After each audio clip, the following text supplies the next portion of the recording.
के लिए तुमने उस पर हाथ उठाया, लेकिन तरीका बहुत गलत था। तुम्हें ऐसे हाथ नहीं उठाना चाहिए था, तुम्हें उसे प्यार से समझाना चाहिए था। और देखो ना, शीतल के सामने अक्षय ने थोड़ा सा भी जवाब नहीं दिया। पता है क्यों? क्योंकि वो समझता है कि छोटी छोटी तकरार में परिवार टूट जाता है। क्योंकि उसे पता है कि हम दोनों के माँ बाप नहीं है और परिवार होना कितना जरूरी होता है। और देख लो आस पड़ोस में कितने भाई साथ में रहते हैं? नहीं रहते, सब अलग अलग रहते हैं। क्यों? क्योंकि इन्हीं छोटी छोटी चीजों से परिवार टूट जाता है। मैं तुम्हें यही समझाना चाह रहा हूँ। और मैंने देखा है, मुसीबत के वक्त कोई काम नहीं आता, अपना परिवार ही काम आता है। इसलिए मैं चाहता हूँ कि ऐसी कोई गलती ना करें हम, जिससे हमारा परिवार बिगड़े।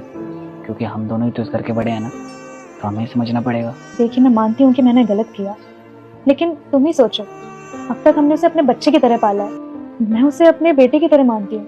और अगर हमारा बेटा कहीं गलत काम करेगा, पैसे सट्टे पे लगाएगा, तो एक माँ क्या करेगी? तुम ही बताओ।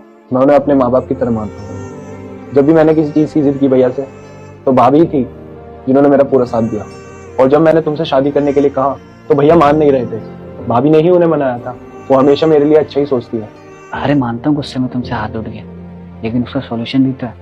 प्यार से जाके उसे सॉरी बोल दो, उसे अच्छा लगेगा और शीतल को भी अच्छा लगेगा। लेकिन देखो शीतल, तुम इस घर में नहीं आई हो, तो मेरी एक बात कान खोलकर सुन लो। भैया भाभी मेरे लिए माँ बाप की तरह है। और माँ बाप बच्चे को गलती करने पर डांटते भी है, उन्हें मारते भी है। और हाँ, अगर तुम्हें यहाँ रहना है, तो जितनी इज्जत मैं उनकी करता हूँ, तुम्हें भी उतनी ही करनी पड़ेगी। शायद सही कह रहे हो तुम। मेरा उस पर हाथ उठाना बहुत गलत था। मैं उससे अभी जाके माफी मांगती हूँ। चलो। अक्षय, जी भाभी। वो मैंने जो तुम्हारे साथ सुबह किया था उसके लिए सॉरी। मुझे तुम्हारे साथ ऐसा नहीं करना चाहिए था, ना ही मुझे तुम पर हाथ उठाना चाहिए था। नहीं भाभी, आप माफी मत मांगिए। अगर आप मुझसे माफी मांगेगी तो मुझे ऐसा लगेगा कि आप मुझे अपना नहीं मानते। अरे आप भाभी हो मेरी, आप मेरी माँ समान हो। अगर आप मुझ पर हाथ उठा दोगे तो कोई दिक्कत नहीं है। भाभी, मैं आपसे नाराज नहीं हूँ, और आप माफी मांगकर मुझे शर्मिंदा मत करिए। दीदी, आप मुझे भी माफ कर दीजिए। मुझे आपसे ऐसे बात नहीं करनी चाहिए थी। मैंने आपसे ऊंची आवाज में बात करी। मुझे अपनी गलती का एहसास हो गया है। नहीं, तुम मुझसे माफी मत मांगो।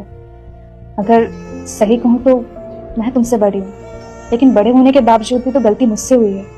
माफी तो मुझे तुमसे मांगनी चाहिए। दीदी, ऐसे क्यों बोल रही हैं आप? आप तो मेरी बड़ी बहन जैसी है ना। और बड़ी बहन का फर्ज क्या होता है? गलती होने पे डांटे, और जब प्यार का वक्त आए तो प्यार भी लुटाए।